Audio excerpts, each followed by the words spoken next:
Մյուզեյն,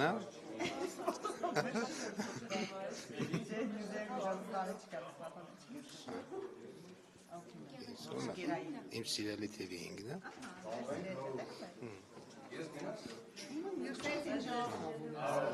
Պարոն Պապոյան,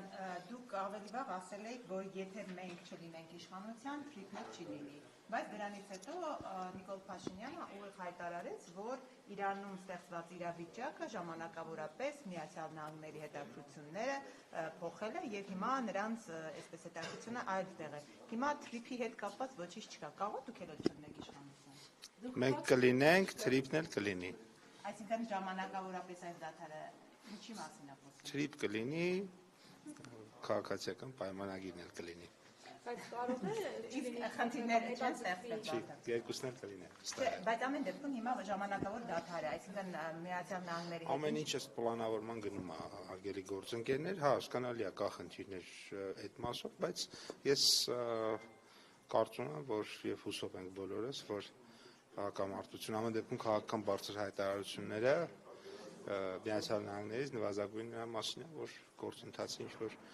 մի շրջան հետո հուսով ենք կավարտվի եւ ինչպես նաեւ քիչ առաջ էլ նշեցի, մեր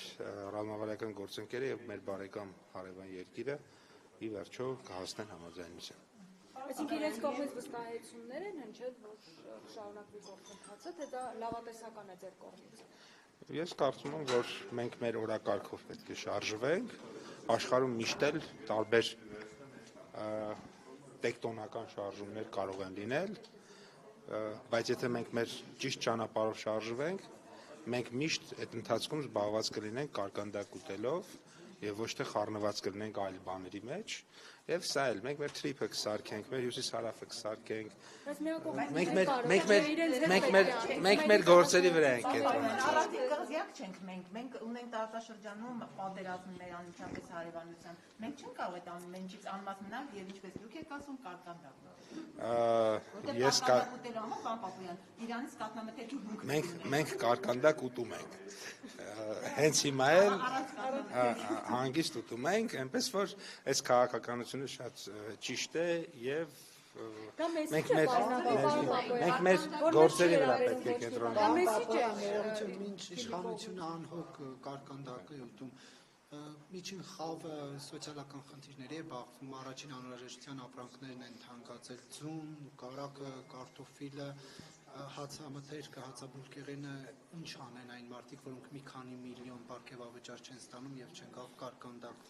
ուտել։ Այդ ձեր ասած մի քանի միլիոն դրամ պարգևավճար ստացող, մի քանի միլիոն չէ, մի քանի 100,000 դրամ պարգևավճար ստացող գլխավոր մասնագետների, օրինակ էկոնոմիկայի նախարարության գլխավոր մասնագետների, առաջատար մասնագետների, փորձագետների, վարչության խորհրդականների, բաժնի պետերի,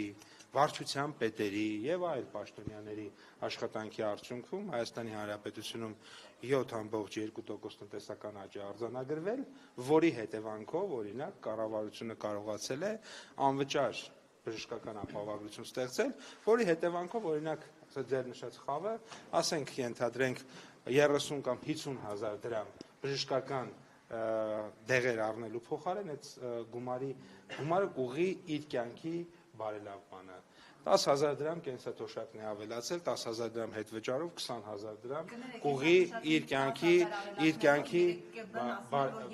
կյանքի բարելավմանը եւ այսպես շարունակ, այնպես որ ես կարծում եմ, որ ավելի լավ է ունենալ օրինակ գլխավոր մասնագետներ, վարչության պետեր, բաժնի պետեր, ովքեր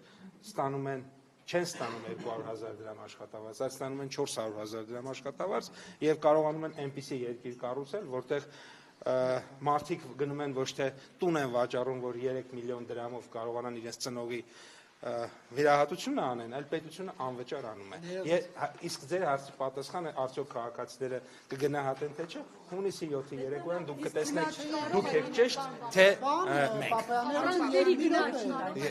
Պարոն Պապոյան, գնաճ կա առաջին անհրաժեշտության ապրանքների շարքում։ Ես ասի, այո, իհարկե կա գնաճ, որը խնդրահարույց է, եւ գնաճի համար սահմանադրությամբ կա պատասխանատու մարմին կենտրոնական բանկ։ Եվ կենտրոնական բանկն ասում է թոշակների բարձրացում գնաճ է լինելու, այո։ Կենտրոնական բանկը ասում է, որ թոշակների բարձրացումը 0.2% կարող է ազդել, բայց հիմա գնացեք մարդկանց հարցրեք, օրինակ մեր տատիկ պապիկներին, ընտանիքը ստանում էին, ասենք օրինակ 60,000 դրամ թոշակ առանձին, իրար հետ 120,000 դրամ, հիմա ստանալու են 140,000 դրամ, գումարած ամեն մեկը 10,000 դրամ էլ կստանա բան, հետ վճար, հիմա օրինակ իրանք կուզեն երկուսով իրար հետ 10-10, 40,000 դրամ ավել ստանան, թե օրինակ 0.2% գնաց չլիներ, գնացեք այդ մարդկանց հարցրեք, Իսկ դուք 140,000-ով կարող եք ապրել մեկ ամիս բան։ ուրեմն իհարկե դժվար է ապրել 140-ով, բայց 100-ով ավելի վատ է, 16,000 դրամով շատ ավելի վատ է ապրել, 16,000 դրամով, որը գիտեք քանի տարի առաջ էր 16,000 դրամ, 9 տարի առաջ, 16,000 դրամով ավելի դժվար էր ապրել։ Ինձ որ հարցնեք, ժողովուրդ ջան, ես կուզեմ շատ բարձր լինի թոշակները։ Իսկ որպեսզի շատ բարձր լինի, պետք է մի հատ էլ կներեք, չէ, որպեսզի շատ բարձր լինի, պիտի 7.2% լինի, մի հատ էլ 7.2%, մի հատ էլ 7.2, իսկ այդ 7.2-ն էլ որպեսզի լինի, բաժնի պետը, օրինակ, էկոնոմիկայի նախարարության կամ վարչության պետը, չպիտի ստանա 200,000 դրամ։ 200,000 դրամ ստացող պաշտոնյան չի կարող այնպես անել, որ մեր տատիկի աշխատավարձը ամեն տարի ավելանա 10,000 դրամով։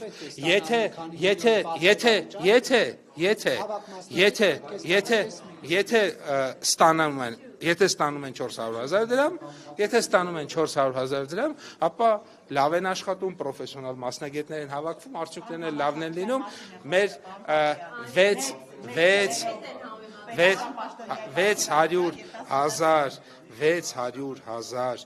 եւ ավել 667,000 մարդու համար 10,000 դրամ կենսաթոշակ բարձրացնելը արժի 75 միլիարդ դրամ։ Եվ եթե այդ 75 միլիարդ դրամի համար պետքա օրինակ 5,000 մարդու 1 միլիարդ դրամի պարգևատրում տալ, դա պետք է անել, որովհետեւ ես իմանամ մի հատ էլ 1 միլիարդ տանք 5,000 մարդու, օրինակ մի հատ էլ 75 միլիարդ կստեղծվի, հաստատ իսկ առաջարկեմ, ու որ քաղաքական ուժն էլ իմանա դա առաջարկի, մեր ժողովուրդը կգնա իրան կքվեարկի։ Բացարձակապես նախընտրական չի, դա արդյունքների վրա հիմնված է։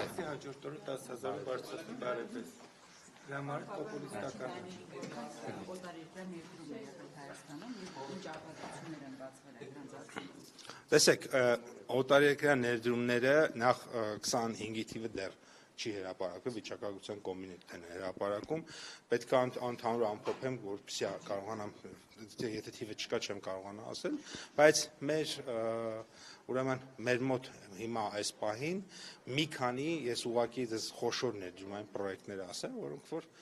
ընթացքի մեջ են կամ շուտով կլինեն, դրանք ամենամեծ ներդրումային պրոյեկտը իհարկե Միացյալ Նահանգների հետ է, դա NVIDIA-ի պրոյեկտն է, $500 միլիոն արդեն ներդրվել է, եւս $4 միլիարդ առաջիկա տարիներին կներդրվի, երկրորդ խոշոր պրոյեկտը դա հյուսիս-հարավն է, որ ամբողջությամբ իրականացվում է, նաեւ միջազգային ֆինանսավորմամբ, բանկային համակարգի կողմից եւ միջազգային գործընկերներն են իրականացնում, ես օրերս օրինակ որ մի անգամ գնաք տեսնեք Հայաստանում ինչ, ցանկացած մարդ, որ մի անգամ գնա հյուսիս-հարավում Սյունիքում տեսնի ինչ է կատարվում, երբեք Հայաստանում չի հարցնի պարտքը ինչ արեցիք, որովհետեւ կտեսնի, որ օրինակ Հայաստանում հիմա այնքան թունել է սարքում, որ սովետական միության 70 տարվա ընթացքում այդքան չի սարքվել։ Հայաստանում հիմա այնքան կամուրջ է սարքում, որ սովետական միության 70 տարվա ընթացքում այդքան չի սարքվել։ Հայաստանում հիմա այնքան նոր ժամանակակից ճանապարհ մեր հաշվին է դա սարքում։ Մարդու համար է։ Տեսեք, տարիներով մենք պետք է ոչ, մարդու համար է դա։ Դրա շահառուն Հայաստանի Հանրապետության քաղաքացին է։ Նոր մի քիչ առաջ այդ օրինակը բերեցինք։ Հայաստանի Հանրապետությունում պարտք չունեն մենակ աղքատ մարդիկ։ Հայաստանի Հանրապետության ամենահարուստ մարդիկ։ Հիմա ձեր մտքով ով կանցնի։ Այդ թվում են մարդիկ, ովքեր որ ֆինանսավորում են այս բաները, կայքերին։ Այդ մարդիկ Հայաստանում ունեն ամենաշատ պարտքը, որտեղ իրանք իրենց բիզնեսները պարտքերով են անում, վարկը վեկալում են, դնում են բիզնեսի մեջ, շահույթ են ստանում, մի քիչ էլ տալիս են, այո, բաների, տարբեր մամուլի միջոցների այդ փողերից։ Այսինքն, ուզում ասեմ, Հայաստանի Հանրապետությունում վարկ չունի պարտք չունի, աղքատները մենակ եւ Հայաստանի Հանրապետությունում ամենաշատ պարտք ունի Հայաստանի Հանրապետության ամենահարուստ մարդիկ։ Հիմա ձեր մտքով ինչքան հարուստ մարդ կանցնի 10 հոգի, ես դες վստահեցնում եմ, այդ մարդիկ կապ չունի, կարող է մեկստեղ ոչ, դրա համար շատ պարտք չունեմ, այլ որ կարողանայի օրինակ եթե հարուստ լինեի, կարող է այդ այսօրվա մեր հարուստների նման 30, 40, 50 միլիոն դոլարանոց վարկային պարտավորություններ ունենայի, որոնք ներդրված կլինեին բիզնեսների մեջ եւ այդ արդյունքը կլներ։ Իսկ ինչ վերաբերվում է ինձ։ Ասում եմ, դա լավ ճանապարհ չէ հարստանալու, խանութի մենեջերից նախարար։ Խանութի մենեջեր ճանախարար չէ, խանութի վաճառող եմ եղել։ Իմ հերը որս ուսանող եմ եղել, ես միլիարդատիրոջ որդի չեմ եղել, որ կարողանայի բանից։ Եղել եմ վաճառող, հետո եղել եմ խանութի մենեջեր, հետո եղել եմ մարքեթինգի բաժնի ղեկավար, հետո եղել եմ փոխտնօրեն, հետո եղել եմ դասախոս, ասիստենտ, դոցենտ, տնտեսագիտության թեկնածու, ազգային ժողովի պատգամավոր, մշտական հանձնաժողովի նախագահ, նախարար, ես բոլոր կետերը անցել եմ, ոչ, բոլոր կետերը անցել եմ եւ անցել եմ իմ լավ սովորելու հաշվին, իմ աշխատասիրության հաշվին, իմ կրթության հաշվին, մինչև հիմա էլ ես շարունակում եմ սովորել, մինչև հիմա էլ շարունակում եմ եւ այդպես է, եւ այլ մեխանիզմ գոյություն չունի, այլ մեխանիզմ գոյություն չունի, հիմա ես տարբեր կրթական ծրագրերով կգնել եւ տարբեր կրթական ծրագրերով on-line եւ ոչ on-line օրինակ իմանալ ինչ եք ասում։ Կհրապարակեմ իմ հայտարարագրի մեջ կլինի այդ ծախսերի մասին։ Պարոն Պապայան, եւ քանի որ գյուղատնտեսությունն էլ է ձեր համակարգման ոլորտում, հիմա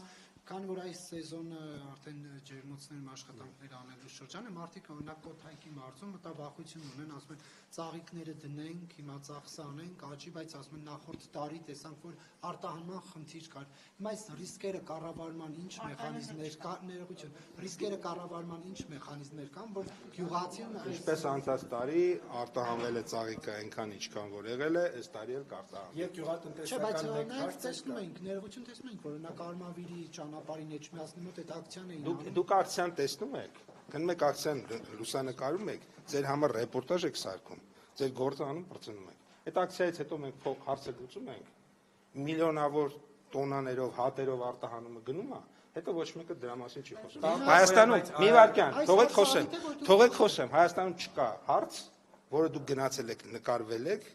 ձեր ռեպորտաժը ապահովել եք, ձեր YouTube-ում դրել եք, ձեր, չգիտեմ, եթե մոնետարիզացիա չի եղել, դրա համար փողը չեք ստացել, բայց հիմա այդ էլ կա, հուսով եմ կստանաք, արդեն ստանում է։ Դրանից հետո բոլոր հարցերը լուծել ենք։ Արարատի մարզի մի շարք գյուղերի բնակիչներ կարկուտից տուժած նախորդ տարի հայտարարում են, որ որևիցե փոխհատուցում մինչև հիմա չի։ Արարատի մարզի բոլոր բնակիչները, ովքեր որ համայնքային հանձնաժողովի կողմից վնաս են ունեցել, բոլորինը փոխհատուցվել է, ընդհանուր փոխհատուցումը կազմել է Բայց ընտանիքներ կան, որոնք չեն ստացել։ 3 միլիարդ դրամ ընդհանուր փոխհատուցումը, շուրջ 3 միլիարդ Չէ, դրամ։ բայց ընտանիքներ կան, որոնք ասում են, որ չեն ստացել։ Ես չեմ կարող գնալ եւ բոլոր տարածքներում նայել, տեսել, այստեղ օրինակ 30% է վնասվածությունը, թե 70, թե 10։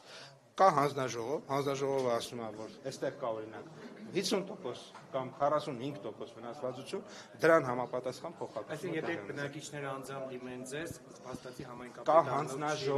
կա հանձնաժողովը գնահատում է վնասը, դրան համարժեք փոխհատուցումը կատարվում է։ Բոլորի, ընդ որում ոչ միայն 2025, 2024-ն էլ ենք փոխհատուցել։ 2026-ի համար էլ փոխհատուցման կարիք չկա, որովհետև 6 ապահովագրական ընկերություն հիմա ընկած գյուղերը ապահովագրություն են անում, արդեն տասնյակ հազարավոր պոլիսներ են վաճառվել։ Պարոն Պապոյան, Իրանի հետ կապված մենք ապրանքային դեֆիցիտ ունենք Հայաստանում, կա այդ խնդիրը։ Այս պահին այդպիսի խնդիր չունենք, իհարկե որոշ ապրանքներ Իրանից, որոնք գալիս են, գիտեք, մատչելի են, դրանք որոշակի երկարատև ժամանակահատվածի համար գնաճային ճնշման կբերեն, որովհետև օրինակ վարորդը հրաժարվում է, ասենք նախորդ սակագնով տեղափոխել, գործարանը հրաժարվում է ինչ-որ ժամերի ենթադրենք աշխատել, որոնք բնականաբար բերում են նրան, որ կան սպառողական նշանակության ապրանքներ կան, տարբեր են այդ ապրանքները, որոնք որ բնականաբար կարող են, այսինքն այս պահին մուտքի հետ կապված խնդիր չունենք, դեֆիցիտի խնդիր ըստ էության շատ չկա, ավելի շատ ինքնարժեքն է այնտեղ բարձրացել։ Փաշինյանն ասում էր մենք դեռևս 1 տարի առաջ հանձնաժողով ենք կազմել, երբ որ ասեցի ես եմ բացրել հիշում եմ դա, ասեցի դեֆիցիտ կա, ասեց մենք դեռևս 1 տարի առաջ իրավիճակից ելնելով հանձնաժողով ենք կազմել եւ ամեն ինչ գիտենք, այսինքն 1 տարի առաջ գիտեք որ Իրանում այսպես իրավիճակ է։ Մենք բոլոր իրավիճակների համար, չէ, այդպես չի, բայց բոլոր իրավիճակների համար հնարավոր է, որ այդպեսի բառ կա հայերենում։ Ինչ է նշանակում խզարած աշխատել։ Լավ, այսինքն Բայց օրինակ ես ինչքան գիտեմ հայերենում դες բառ չկա։ համաձայն եմ, ոչ թե այստեղ Պարոն բառը Քոչարյանն ասում է չեմ հանգստանալու միջև այս իշխանությունը չհեռանա ու Հետո չհանգստանա ինչ է եղել։ Հետո չհանգստանա ինչ է եղել։ դուք ձեր սխալների համար պատրաստ ինչ կանեք օրինակ։ Մենք միշտ ենք մեր սխալների համար, հիմա էլ մեր սխալների համար պատասխան ենք տալիս։ Եթե ես կոնկրետ սխալ չունեմ։ Դուք անտարի մարդ եք Պապյան, ոչ մի սխալ չեք։ Եթե սխալ գործեմ, կենթարկվեմ պատասխանատվության։ Հայաստանի Հանրապետությունում չի կարող լինի որևէ պաշտոնյա, որևէ կառավարությունը, որևէ պաշտոնյա ինքը սխալ գործի ու սխալի համար պատասխան։ Պարոն Պապոյան, Բա Անսխալական նախարար եք։ Եթե այսպես ասեմ, Էկոնոմիկան չի այսքան վատ։ էկոնոմիկան ախր շատ լավ վիճակում է։ Էկոնոմիկան շատ լավ վիճակում է։ Էկոնոմիկան 7.2% տնտեսական աճ աշխարհի մատների վրա հավաքած հաշված երկրներում կա։ Փոխանակը պարտանակ թե ինչ արդյունքներ ունեն, ասում եմ, էկոնոմիկան շատ լավ վիճակում է։ Ռոբերտ Քոչարյանը ասում է, որ գազի գնի էժանացման շուրջ օրինակ կբանակցի, դա իրատեսական է, եթե դառնա վարչապետ, թե ոչ։ Քանի որ չի դառնա վարչապետ, հետեւաբար իրատեսական չի։ Ժողովրդի տեղն եք որոշում։ Լավ եք էլի։ Իմը արագ արձագանքող խմբերի միջև կանչել Հայաստան եւ ինչով են զբաղվել։ Եվրամիության հիբրիդային պատերազմի դեմ եք Կայա պայքարում։ Կալասն է հայտարարել, որ իրենք արձագանքելով Հայաստանի իշխանությունների խնդրանքին, կարծեմ Մարատ Միրզոյանն այդպեսին համախոհի մեր Դա ենթադրում եմ, ես իմ այդ հարցի վերաբերյալ իմ մոտեցումն հետեւյալն է։ Եթե կշռաքարին, նժարին կշեռքի դրված է Հայաստանի անկախությունը լինել կամ չլինել, Հայաստանում կլինի պատերազմ թե խաղաղություն, Հայաստանը կլինի կիսանկախ վասալ ֆորպոստ թե չի կլինի նորմալ պետություն, Հայաստանի քաղաքացիները Հայաստանում կապրեն, կարողեն թե գնան ուրիշ երկրների, ուրիշ տարածքներում, ուրիշ երկրների համար պատերազմական գործողությունների կմասնակցեն, այդ կապարագայում կարծում եմ, որ այդ դեպքում այդ նամակը ոչ միայն շատ տրամաբանական է, այլ պարտադիր եւ դա չգրելն է։ Դարությունների հիմքը ինչ կասկածներ կան կամ ինչից ելնելով է դիտես։ Օրինակ մի օրինակ ասեք, որ շարքային քաղաքացու համար պարզ լինի, դիցուկ ասենք ես ընդդիմադիր ուժի ինչ որ բան է անում եւ դրա համար Ասենք այդ ձեր նշած հարցը, ասենք 1044 թվականին, եթե լրագրող լիներ, կանային տային, ասենք բաներին, բյուզանդական էմիսարներին, որոնք որ կամ 424 թվականին կանային տային բաներին, Սասանյան էմիսարներին, ովքեր այս նույն գործով են զբաղված։ Պարոն Պապոյան, այնուհանդերձ մտավախություն չունեք, Քոչարյանի իշխանության կգա եւ պատասխանատվության կենթարկվի։ Նարեկ ջան, քո հարցը սպառնում նոր էլի։ Քոչարյանը թող մտածի իր պատասխանատվություն ենթարկելու մասին, որովհետև այո, եթե մի բան բաց ենք թողել, իրեն դեռևս արդարադատությունը արժանի գնահատական իր գործողությանը չի տվել։ Այսինքն թերացել եք։ Դե ժամանակ ունենք, ոչինչ։ Պարոն Պապյան, ով է վտանգում Հայաստանի անկախությունը, որ դուք ԵՄ արագ արձագանքման խմբերին հրավիրել եք Հայաստան։ Ով է վտանգում Հայաստանի անկախությունը։ Դուք ասում եք այդ Բոլոր այն ուժերը, որոնք որ օտարերկրյա հպատակ են, իրենց շահերի կենտրոնը Հայաստանի Հանրապետությունում չէ, Հայաստանի Հանրապետության քաղաքացի չեն, կամ իրենք Հայաստանի Հանրապետության քաղաքացի չեն, կամ իրենց երեխեքը Հայաստանի Հանրապետությունում չեն ծնվել եւ այլն, այսինքն հիմա տեսեք ամենը ասում եք Քոչարյան Քոչարյան 10 տարի նախագահ է, այնտեղ նախագահներից անմիջապես հետո իր թորները Ամերիկայում են ծնվել։ Այդ այդքան լավ երկիր էր սարքել։ Կամ տես լավ երկիր սարքողը ինչի՞ է թողները Ամերիկայում ծնվում, որ դառնային Ամերիկայի քաղաքացի։ Ես ասում եմ, որ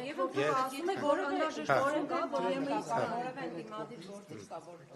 այդ երկրի ագենտ է փաստորեն այսպես ներկայացնում, ինչու իրավական գործընթաց չեք սկսում իրենից դասել։ գոյություն ունի իրավական, գոյություն ունի քաղաքական, գոյություն ունի բարոյական եւ այլ գնահատականներ, դրանք ես քաղաքական գնահատականներ եմ տալիս։ Իսկ իրավական, վերջ մենք իրավական պետություն ենք։ Իրավական պետություն ենք եւ իրավական համակարգն էլ, այո, ուշադիր է, այդ թվում նաեւ կանխարգելիչ գործողություններով, այդ թվում նաեւ քաղաքական գործունեության մեր արդյունքում կգանք նրան, որ օտարերկրյա ուժերին ծառայողները կստանան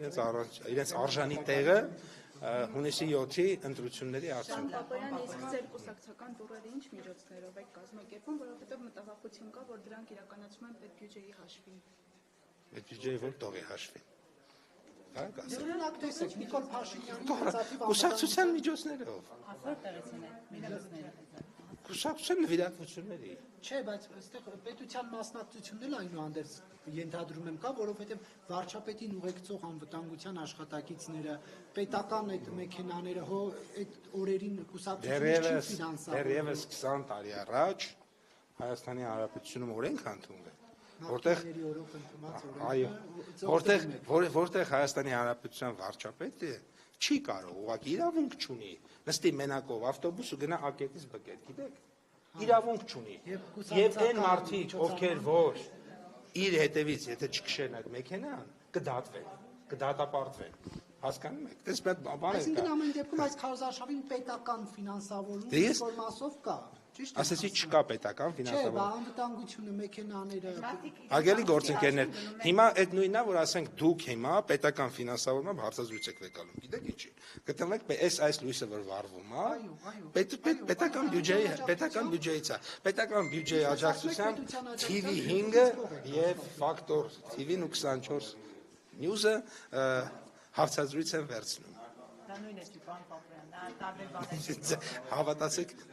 ինչքան հավատացեք, ես այդ օրինակը ցույց տվեցի, որ դուք տեսնեք, թե ինչքան absurd է ձեր տված հարցը, ներողություն եմ խնդրում, Բայց իմ հարցերին ինչի եք գնահատական։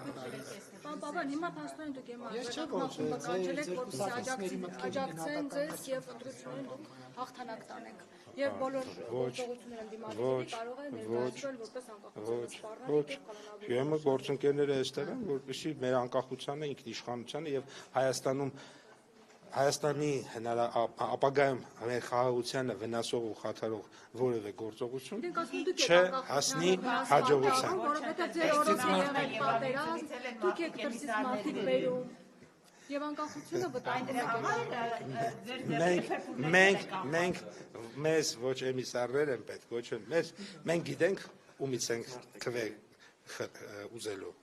Այդ քվեն մենք ուզեցել ենք մեղրեցիներից, ագարակցիներից, քաջարանցիներից, գորիսեցիներից, իշխանասարի հարակից, գյուղերի բնակիչներից, որոնք շատ մեծ քվե են տալու մեզ։ Ինչու եք ասում Գյումրի 2 թուղթ չենք տալու։ 21 թվականին դուք տեսել եք ինչ արդյունքներ ա եղել։ Եվ այսպես մինչև բավրա եւ նոյեմբերյան եւ ումից որ մենք քվե ենք խնդրում այդ մարդկանց մոտ էլ գնում ենք, այդ մարդկանց մոտ էլ գնացել ենք,